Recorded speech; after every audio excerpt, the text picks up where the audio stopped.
Good morning, Stanton, and welcome to the Intergalactic Land Party. And we are going to do something a little bit different, but very interesting and very unique today. We are checking out one of the other hidden locations, and I would put this one as a tier 1 hidden location. If you think about it in like 3 levels, where level 1 would be something that anyone can do. New player, old player, the amount of skill involved, the amount of work involved, this is going to be very easy. I would put something a little more hidden, like finding the crash site, or Benny Henge is like a tier 2, and tier 3 sadly are the ones that are no longer around, like the obelisk that that is no longer in this system. So until the pyro system is a thing, nobody will be able to visit that system. But this is kind of a special one. This is something where I'm going to do this in 2 parts. I'm going to have the instructions on how to get there, and then I'm going to have the reveal. So I'm not going to actually tell you what is here. If you already know, then you already know. And if you don't, and you'd like to kind of check it out, you can either watch the video right to the end, or you can just follow the beginning part until you get to the location, and then at that point, finish the exploration on your own. But if you are here during Luminalia, this is definitely something to check out on Microtech. So that is all you really need to do. You either start the game. If you've started New Babbage, you are basically done the hard part. And if you are at any other location in the verse, just get yourself to Microtech to New Babbage. So if you are flying into New Babbage, just stay in your ship. Don't even bother landing. If you are in the city, take your tram to the space station, and you're overlooking the lake here, and you are good to go. If you are flying in, I do suggest at least requesting a landing. By requesting a landing, you are resetting your spawn to this location in case you somehow crash or for any reason something happens and you're going to have to restart the game. At least you'll restart back in New Babbage. Once in New Babbage, we are in the space station here, and we're looking out over the window towards the city. There's the Aspire Grand where the Habs are, and right underneath here, that is your goal. That is the location you're going to go. So you want to go to the ship hangars. You can see it says hangars above the entranceway here, and go to a retrieval console and get yourself a ship. The ship I chose here was the Aurora. I've put on the new paint from Luminalia to kind of celebrate. So we got this nice blue and white clean look here. I do like it. Does not have all the wording and branding on it. Just a cool, nice, clean looking ship. So any small ship will do. The Aurora is a good ship. Anything even a larger size ship you could take, but it'd be kind of a tighter fit. So a good small size starter ship. Cutlass Black will still work. Freelancer will still work. All those size ships are fine. Even Star Runner, I assume, would be okay, but you're getting kind of big. Then you don't want to take an Andromeda or any of the other constellations in, especially if you've never been there before. Smaller the better. You could even go to the garage and take a ground vehicle, but I've decided I'm going to take this spaceship. So once the hangar doors are open, all you need to do is fly out and follow along the tram line. So you're following along the raised tubes that are above the ice on the lake, and you're going to fly directly towards the city, keeping on the right side when the two paths diverge. So here we are, just kind of enjoying the view. Very relaxing flight. Thank you.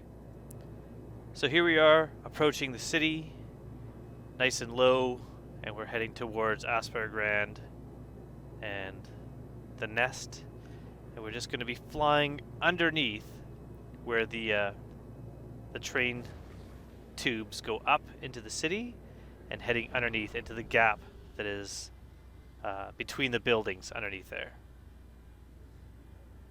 So all you have to do is just keep your speed slow so you can mouse wheel down on your throttle. Landing gear down as well will help because you're going to land eventually.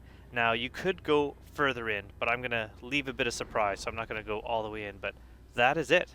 That is how easy it is to find this location here. And you can see there's that snow arch kind of ahead. So what I'm going to do is I'm going to land here turn my lights on so you can kind of see it. But I'm going to land here, and if you would like to explore it yourself, this would be a great time to just leave this video and come back later, because I did find out something cool visually about what happens when you're outside in this location or in any cold location, something I've never really noticed before. So we're going to look at that later when I come back into the ship. But I'm just going to land here. Because I've kind of butterfingers, I turned my entire ship off here. I hit U instead of I meant to just turn off my engines, so when I come back in, I do confirm that my ship is off. So I hit U to turn the engine or the ship back on, I to turn the engines off, L to turn the lights back on, and then hold Y, and we are good to go. So we're going to exit the ship here, and we're going to walk up towards this snow arch to check it out. So you can see I am wearing the most basic of suits. I just have my undersuit and a helmet on, and you can see that I've only got maybe about 15 minutes of survival time because of how cold it is. Look at how awesome that looks. Oh, so cool. But I wasn't planning on staying here long, so I didn't bother getting any cold weather gear to spend some time out here. Just heading here to check it out. During the Luminalia, this is a pretty cool place to check out because there's always this really interesting little feature here. Now I kind of got stuck up on those rocks, kind of walk my way around. Later I do fly the ship in here. You could fly closer if you want. I just wanted to approach it to give other people the time to take their time and explore it on their own before coming here. You can see there's some trees planted around here, and there's this arch, and you saw a little bit of green in there. One of the little gift package. Well, I say little. When you get closer, you realize it's not little at all. But here we are. Look at these festive trees. We got some sort of palm tree there. We've got a bunch of little gifts, big gifts, some weird-looking snowmen. This is it. This is kind of a cool little hidden thing.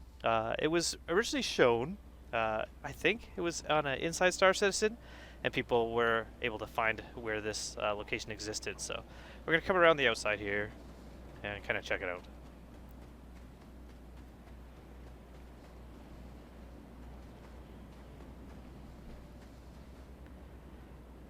So here we are. One thing not really implemented in the game yet is fire. So standing next to this fire does not keep you warm at all. Also, I think the wind is causing me to kind of stand in this weird location or position, or maybe it's the cold. Maybe it's the fact that I'm suffering from cold. I was trying to stand. I thought maybe I was somehow crouched, but you can check out the snowmen. They're pretty cool. I took a couple screenshots. Maybe I'll put the screenshots here showing various snowmen that I found. This is me just using the camera mode to kind of adjust the camera to the side to get a nice screenshot so I can have myself out of the picture.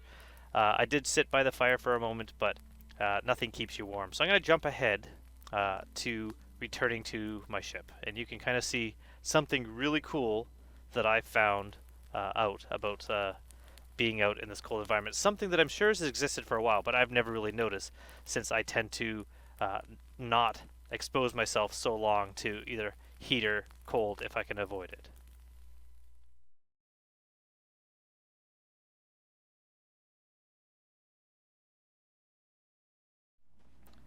Running back now, you can see the subway lines above me. Guess they're not really subway if they're above me.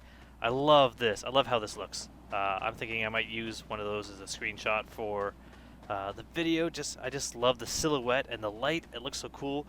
And I'm noticing how I look. Very frosty. So I'm kind of trying to get a visual of that.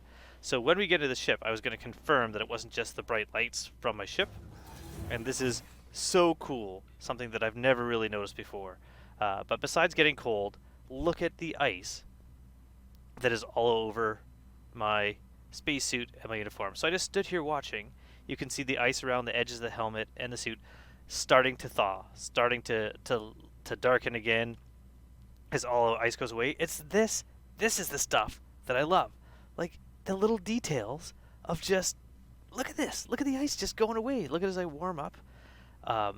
The frost from all the little nooks and crannies is just dissipating. Ah, so awesome. Something that I'm sure has been in the game for a while and I've just never noticed. And finding little things like this out every time just is what excites me about this game, is all those little details. So now that I'm all thought out, I thought I would take the ship and I would just kind of like fly around and take some more screenshots, and then after that it was time to go, and I was going to head back to the space station. So I'm going to cut all the flying where I'm just kind of trying to take aerial shots of the location here, but really it was just you can fit the Aurora through the gap quite easily and just kind of fly around. I just from above I was trying to take some shots. All right, and now it is time to leave, and so I thought I'd just try practicing some flying where I'm flying in third person as opposed to first person. So just heading on out here and just flying around. Super fun, super beautiful. Originally I thought I would fly all the way back to the space station, but I decided that I'm actually going to head to a new location. So after flying over the ice a bit, I'm going to head up into space. So the one thing that's harder flying like this, especially with the camera a little bit higher, is just judging height. So luckily there's shadows on the ground. So you see as I get closer before the trees here, you can see the shadow of the ship. So you know when you're getting a bit closer. Flying over the trees, managed to somehow avoid those. It's not really a useful skill at all, but for cinematics, for visuals, look at this. Look at the ice. Look at how amazing that ice looks. Oh, and then go underneath here, flying up. Little bit closer than I maybe would want to, especially with those boulders of ice out on the lake. Flying around, and now I've decided I'm gonna like maybe start pitching up, change my camera view a bit, and just start flying up. And you can just see all the little details, all the beautiful cracks in the ice, all the city, the clouds, the new cloud tech. Still a little bit wonky sometimes, but it's pretty awesome. Keeping my ship relatively stable, not drifting too far left and right, and I just start flying up and flying away from Microtech into space. And I just, like if stuff like this doesn't convince you to become a citizen and join this game, I don't know what will. Like, not only are these little bits to find, and they're adding more, they're going to be adding in the upcoming patch, I believe it's crash ships for you to go investigate. But right now you can see some of the new cloud tech in the back there, the city, all the mountain range. And as space gets a little bit darker and darker, as we start getting further and further away, this is where I am going to just enjoy this view as I leave you to head to Microtech on your own and go find this location. Take some screenshots, bring a friend, show them what you found. So until next time, another little hidden gem here in the verse. I hope to see you soon. Thanks for watching. Oh, beautiful. Look at that. All right. Goodbye.